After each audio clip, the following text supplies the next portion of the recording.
네, 오늘 수요 예배는 간단히 메시지만 하도록 하겠습니다. 미리 영상을 만들어서 시간 되면 올라가도록 하겠습니다. 7시 30분에 가정에서 각자 예배를 들으시면서 메시지는 이 메시지로 참고하셔서 예배를 드리시면 되겠습니다. 저 혼자 예배를 드리면서 화면만 보고 인도하는 그런 거는 집에서는 좀 익숙한데 여기서는 조금 익숙하지 않고 환경도 그래서 일단 메시지만 하고 찬송 기도는 가정에서 각각 하시고요. 또 메시지만 듣기를 원하시는 분은 또 그렇게 하셔도 되겠습니다. 잠시 기도하겠습니다. 하나님 아버지, 오늘도 3일을 잘 지내고 수요일 저녁에 함께 예배할 수 있는 시간 주시니 감사합니다. 또한 성령께서 말씀을 통해서 우리를 지도하시고 가르쳐 주심으로 우리의 삶이 말씀의 반석 위에 든든히 세워지고 듣고 잊어버리는 것이 아니라 듣고 행함으로써 반석 위에 집을 짓고 열매 맺는 우리의 삶이 될 수 있도록 인도하여 주시옵소서. 함께 하심을 감사드리오며 예수님의 이름으로 기도드립니다. 아멘. 성경 본문은 여호수아 16장 1절에서 10절 말씀입니다. 요셉 자손이 제비 뽑은 것은 여리고 샘 동쪽 곧 여리고 곁 요단으로부터 광야로 들어가 여리고로부터 베델 산지로 올라가고 베델에서부터 루스로 나아가 아렉 족속의 경계를 지나 아다롯에 이르고 서쪽으로 내려가서 야블렛 족속의 경계와 아레 벳호론과 겟세레까지 이르고 그 끝은 바다라. 요셉의 자손 므낫세와 에브라임이 그들의 기업을 받았더라. 에브라임 자손이 그들의 가족대로 받은 지역은 이러하니라. 그들의 기업의 경계는 동쪽으로 아다롯 앗달에서 윗 베도론에 이르고 또 서쪽으로 나아가 북쪽 믹므다에 이르고 동쪽으로 돌아 다아낫 실로에 이르러 야노아 동쪽을 지나고 야노아에서부터 아다롯과 나아라로 내려가 여리고를 만나서 요단으로 나아가고 또 답보아에서부터 서쪽으로 지나서 가나 시내에 이르나니 그 끝은 바다라. 에브라임 자손의 지파가 그들의 가족대로 받은 기업이 이러하였고 그 외에 므낫세 자손의 기업 중에서 에브라임 자손을 위하여 구분한 모든 성읍과 그 마을들도 있었더라. 그들이 겟셀에 거주하는 가나안 족속을 쫓아내지 아니하였으므로 가나안 족속이 오늘까지 에브라임 가운데 거주하며 노역하는 종이 되니라. 아멘. 자, 기업을 분배하고 나누는 것은 오늘날 우리의 삶에 있어서는 하나님께서 우리에게 주신 삶의 터전, 또 혹은 우리 인생 전체를 상징한다. 이렇게 볼 수 있겠습니다. 굳이 이것을 상징으로 해석을 해서가 아니라 의미상으로 우리에게 주시는 메시지가 그러하다. 이렇게 받으시면 좋겠습니다. 그래서 각각 12지파에게 사람이 원해서 뭔가 어떻게 여호수아가 임의로 아니면 사람들이 투표해서 결정하는 것이 아니라 제비를 뽑습니다. 그래서 이 땅을 어떻게 구분 지었는지 이런 성령의 인도하심이죠. 그래서 지도자 여호수아가 성령께 받은 대로 땅을 구획을 짓고 또 그 구획을 제비 뽑아서 얻도록 하는 이런 과정들이 마치 우리의 삶이 내가 의도했던 것은 아니지만 이런 삶이 되었고 내 삶이 시작되었고 또 내가 원하는 어떤 것을 여기서 가진 것이 아니라 하나님께서 제비 뽑아서 주시는 그 땅을 내가 갖게 된 것, 이런 것이 이제 우리 삶과 비유될 수 있다, 비교될 수 있다, 이렇게 보시면 되겠습니다. 그래서 내가 나의 삶이 내가 가지고 있는 또 내 환경과 자라온 과정과 이런 것들이 마음에 들거나 마음에 들지 않거나 혹은 어떤 객관적으로 봤을 때 혹은 타인이 보았을 때 정말 뭔가 유리하다 아니면 불리하다 아니면 흙수저다 금수저다 이렇게 사람들이 나누기도 하는데 그런 거하고 상관없이 믿는 자들은 이 모든 것이 하나님이 주신 기업이다. 그래서 나쁜 것이든 좋은 것이든 모든 것이 합력해서 선을 이루게 될 것이다. 이것은 어떻게 보면 요즘은 이제 그런 얘기 많이 하지 않습니까? 무조건 해라, 뭐 무조건 이렇게 하라, 뭐 이런 거 있지 않습니까? 저는 이런 부분은 무조건 믿어야 된다. 하나님께서 내 삶의 모든 것은 합력해서 선을 이루게 하신다. 이것은 무조건 믿어라. 그렇게 말씀드리고 싶습니다. 이것은 정말 우리에게 필요한 믿음입니다. 인간적으로 계산해 보면 답이 안 나오는, 그리고 엄청난 손해를 보고 엄청난 뭔가 불리함이 있고 또 여러 그게 회복 불능의 상태처럼 보이는 뭐 이런 조건들이 있을 수 있습니다. 그러나 무조건 믿어라. 이것은 하나님께서 합력해서 선을 이루기 위한 모든 장치들이다. 네, 그것을 우리가 믿음으로 시작을 해야 되겠죠. 그래서 그것을 믿음으로 해서 세 가지를 오늘 함께 살펴보도록 하겠습니다. 앞으로 기업 분배에 대해서 또 많이 나오기 때문에 계속해서 이 기업 분배에 있는 의미를 우리 삶에 적용해보는 그런 시간을 계속 갖도록 하겠습니다. 첫째로는 요셉 자손이 제비 뽑은 여리고, 그 다음 베델, 이런 쪽을 쭉 이렇게 이야기를 보면은 우리가 분명하게 또 깨달아야 되는 것은 오늘날 우리에게 주신 기업, 내 삶의 이 모든 터, 이것이 바로 나중에는 우리 후손들에게는 약속의 땅, 성지로서 인식이 될 것이다. 지금 나는 험난한 삶을 살아가고 또 내가 어떻게 하는지, 사실은 뭐 인생의 연습이라는 게 없기 때문에 하다 보면 굉장히 자신이 없을 때가 있죠. 내가 지금 뭐 하고 있나. 저도 마찬가지고 아마 굉장히 성공하고 있는 분들이라도 나 지금 뭐 하고 있지, 이런 생각을 할 때가 종종 있습니다. 물론 저는 제 삶에 대해서 충분히 만족하고 감사하고 행복하고 그렇습니다. 그렇지만 또 나 자신을 보면은 하나님 앞에 너무나 또 죄송하게 잘 안 되는 부분도 있고 또 회개하고 또 계속 하나님 앞에 나가는 그런 면들도 있습니다.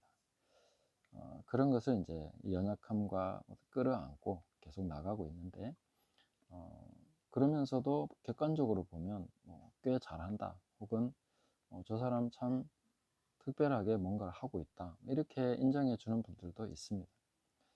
저는 저 자신을 보면서 하나님 앞에서 계속 가다 보면은 내가 지금 뭐 하고 있나, 나 지금 뭐 하고 있지, 이런 생각할 때가 참 많은데 그러나 우리가 걸어온 모든 길, 내가 닦아온 삶의 모든 터, 이것은 바로 우리 자녀들의 성지가 될 것이다. 우리 후손들에게는 우리 조상 누구누구가, 우리 할아버지, 우리 고조 할아버지, 증조 할아버지, 이렇게 만약에 그때까지 주님이 재림하시지 않는다면 그때에는 우리가 살았던 모든 그 집과 터와 손때 묻은 이런 것들이 성지가 될 것이다.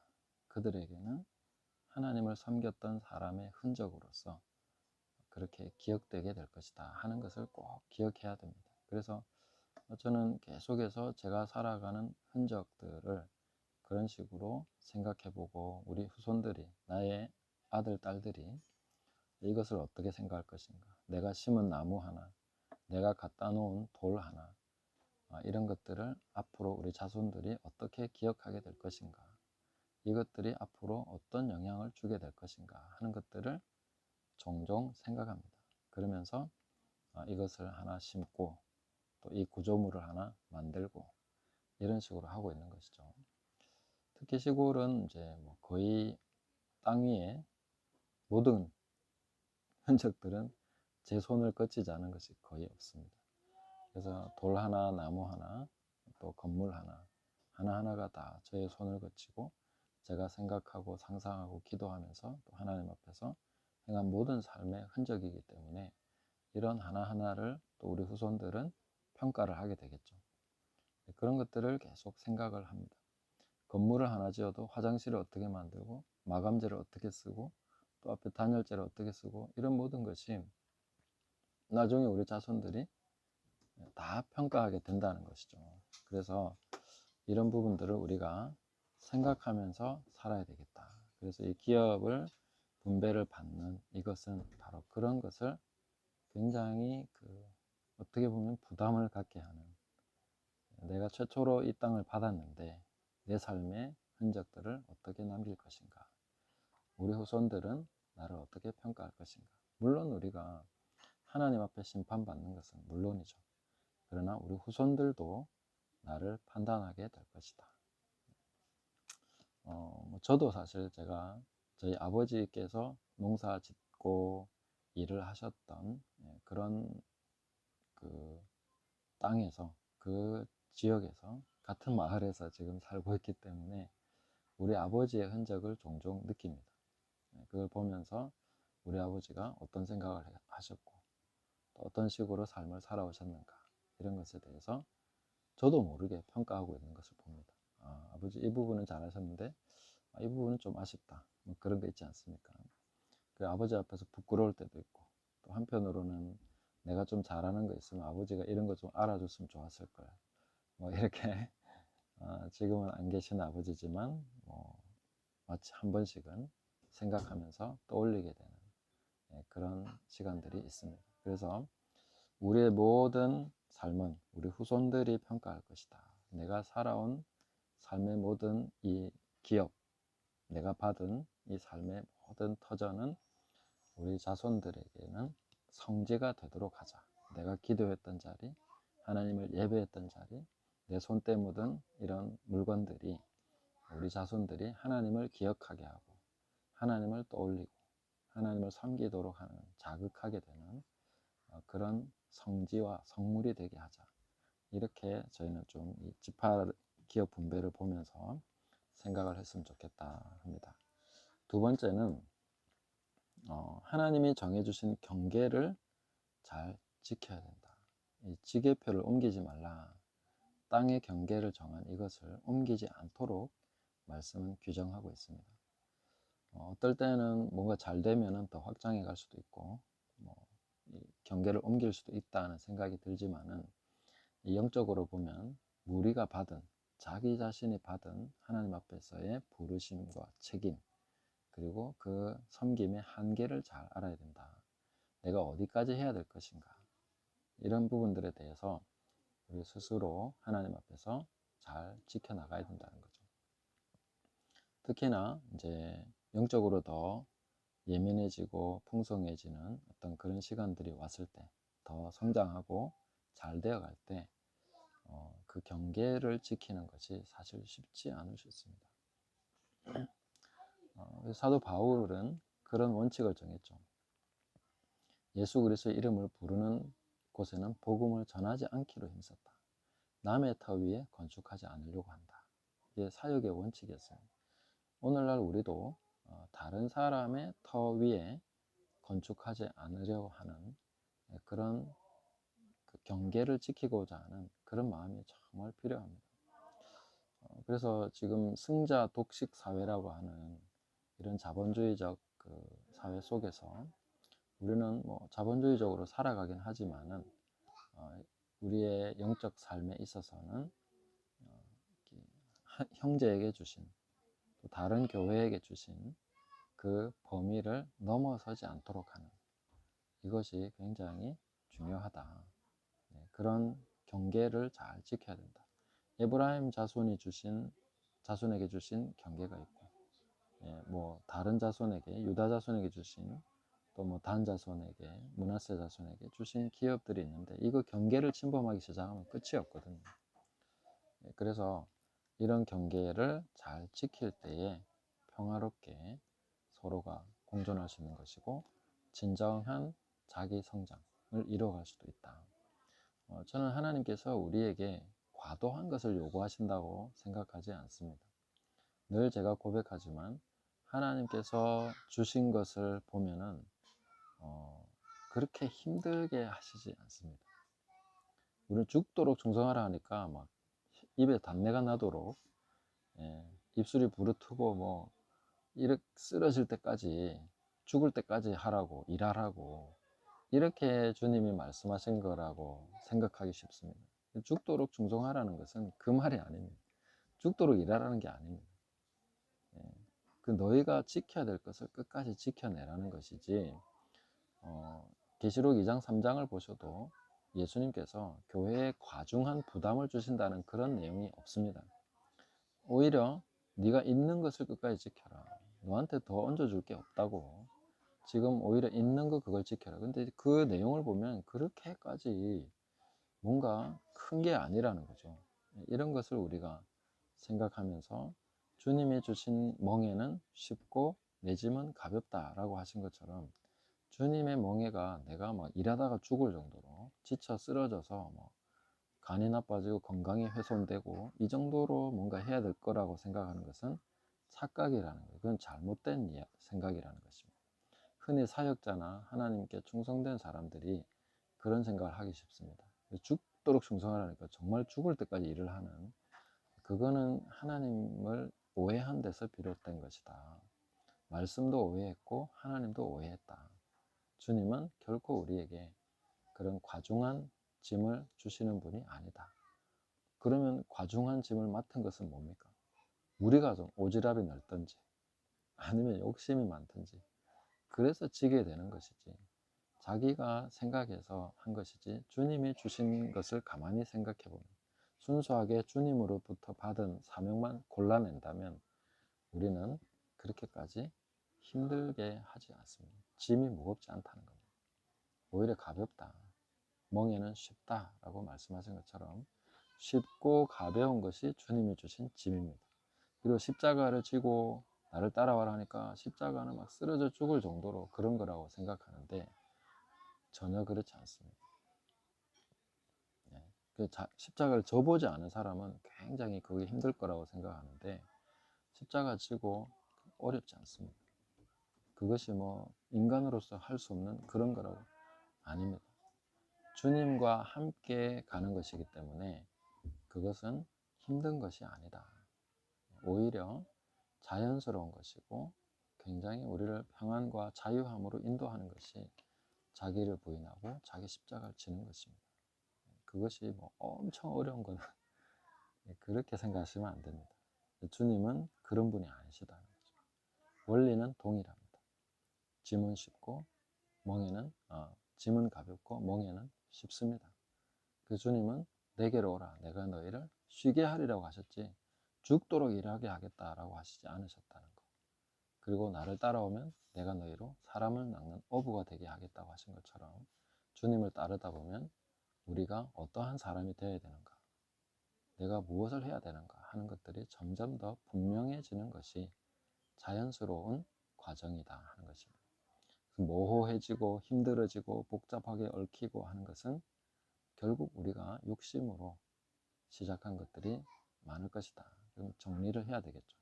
그래서 주님이 주신 것을 잘 받아서 그 경계를 지키시면 좋겠습니다. 그럴 때에 약속의 땅의 모든 것이 풍성해지는 것이죠. 세 번째로 생각할 것은 철저한 순종을 목표로 달려가야 된다 하는 것이죠.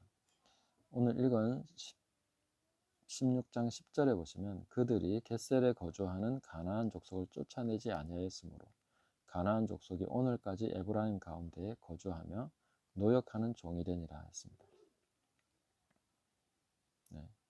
우리가 성령 충만하고 힘이 셀 때는 죄와 여러 가지 그 정욕 이런 것들이 숨을 죽이고 있습니다. 이때가 지나가기를 기다리겠죠. 내가 좀 지치고 힘들고 약간 뭐 하나님 앞에서 좀 약간 뭔가 약간 벗어나고 있다 뭐 이런 시간이 있겠죠. 그럴 때 되면 막 들고 일어나는 것입니다. 약해지기를 기다리죠. 자기들이 또 강해질 때까지 기다립니다. 그 죄는 끊임없이 그 가인에게 했던 것처럼 문 앞에 엎드려 가지고 기회를 노립니다. 죄가 너희를 삼키려고, 너에게 덤벼들려고 문 앞에서 엎드리고 있는데 너는 죄를 다스리라. 우리가 성령 충만할 때 확실하게 뿌리를 뽑아버려야 되고, 하나님께서 은혜 주실 때에 그 은혜를 헛되이 하지 않고 완전히 뽑아내는 그래서 정말 미련 없이 털어낼 수 있는, 깨끗하게 정리할 수 있는 그런 쪽으로 계속 가야 됩니다. 그래서 이 이스라엘 백성들은 여기 이제 에브라임과 므낫세, 서쪽 므낫세 자손, 요셉 자손의 기업에서 가나안 족속을 일부 쫓아내지 못했다 하기보다 안 왔다 하고 얘기하고 있죠. 그러니까 힘이 충분히 있었는데도 쫓아내지 않았다고 얘기하고 있습니다. 못하는 거하고 안 하는 거하고는 큰 차이가 있죠. 충분히 쫓아낼 수 있었는데 쫓아내지 않았다. 왜 그랬겠습니까?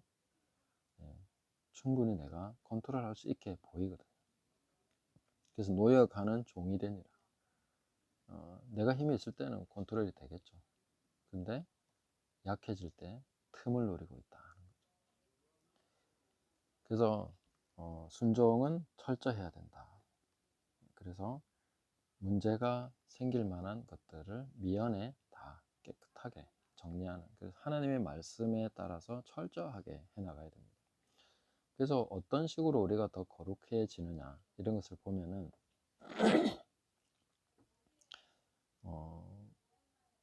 우리가 지금 거룩한 그 어느 정도의 은혜를 받아서 내가 와 요즘 좀 성령 충만한 것 같아, 요즘 뭔가 좀 기도도 잘 되고 성경 읽어도 너무 기쁘고 이렇게 예배 드리는 것도 굉장히 기대가 되고 감동이 있고 막 그래. 그러면은 거기서 대부분 멈춥니다. 너무 좋다는 거죠 지금이. 근데 절대 그 은혜를 받을 때에 거기서 멈추지 마시고 어떻게 해야 됩니까? 더욱 더 내 눈에 들보를 보기를 구하고 찾고 두드려야 됩니다. 그때일수록 은혜 주실 때에 더더욱 더 간절하게 내 눈에 들보를 보게 해달라고 기도하셔야 돼요. 그 쇠를 달구었을 때 두드려야 되는 것처럼 그게 기회인 거죠. 은혜 주실 때 때가 왔구나, 내가 정말로 더 거룩해질 수 있는 때가 왔다. 그렇게 해서 기도하시면서 그 영적인 만족에 취하지 마시고 거기에 젖어들지 마시고 더욱더 회개의 은혜를 사모하시고 내 눈에 들보를 더 거룩한 자는 더욱더 거룩해져야 됩니다. 점점 더 나가야 됩니다.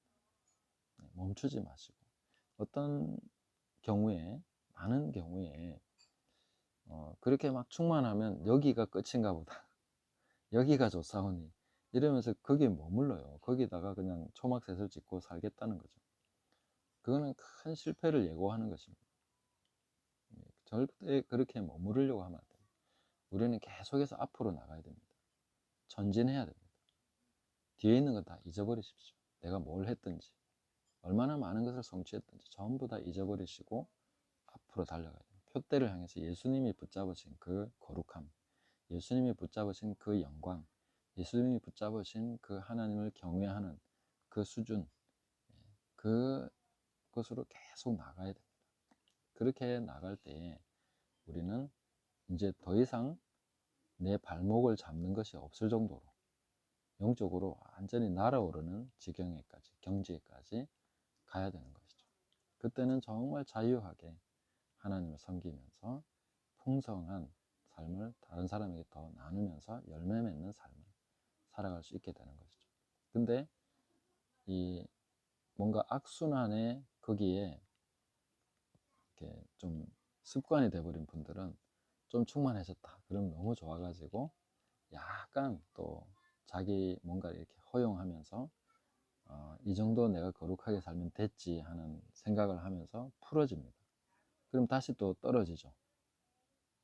그러다 보면 이래 살아서는 안 되겠어, 다시 정신 차리자, 또 좀 올라가다 보면 또 어느 수준에서 또 만족하고 그러다 또 풀어졌다가 또 내려가고 이걸 계속 반복하다 보면 이제 그것도 습관이 돼서 계속 왔다 갔다 하게 되죠.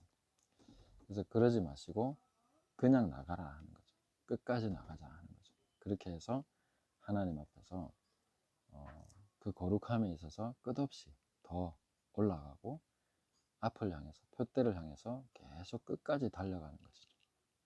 그랬을 때에 우리는 더 이상 발목 잡히는 것이 아니라 훨씬 더 다른 그 레벨의 다른 수준의 삶을 살아가게 됩니다.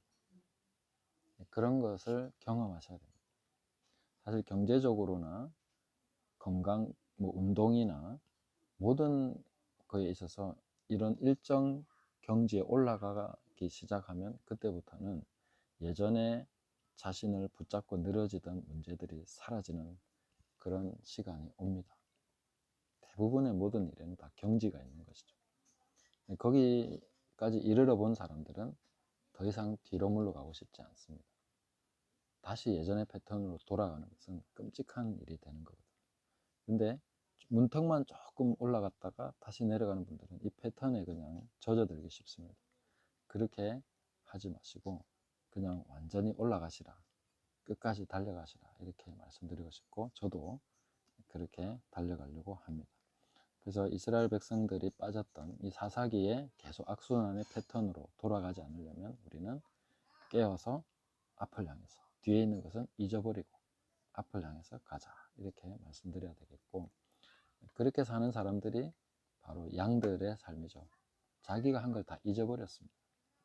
그래서 하나님 앞에 섰을 때 우리가 언제 그랬습니까? 하고 얘기할 수 있는 사람들, 뒤에 한 것은 다 잊어버리는 것이죠. 그래서 한 것은 이제 기억하지 마시고 우리가 앞으로 해야 될 것, 앞으로 나가야 될 그것만 계속 바라보면서 나가는 저와 여러분 되시기를 예수님의 이름으로 축복합니다. 하나님 감사합니다. 우리가 달려가야 될 길을 끝까지 달려가기까지 찬송가의 가사처럼 내 손에 든 검을 꽂지 말아라. 끝까지 달려가 예수 그리스도께서 붙잡으신 그것을, 예수님이 도착하신 그곳에 우리도 함께 있도록 성령께서 우리를 더 격려하여 주시고 가르쳐 주시고 인도하여 주시옵소서. 모든 시간 우리와 함께 하심을 감사드리오며 예수님의 이름으로 기도드립니다. 아멘. 감사합니다.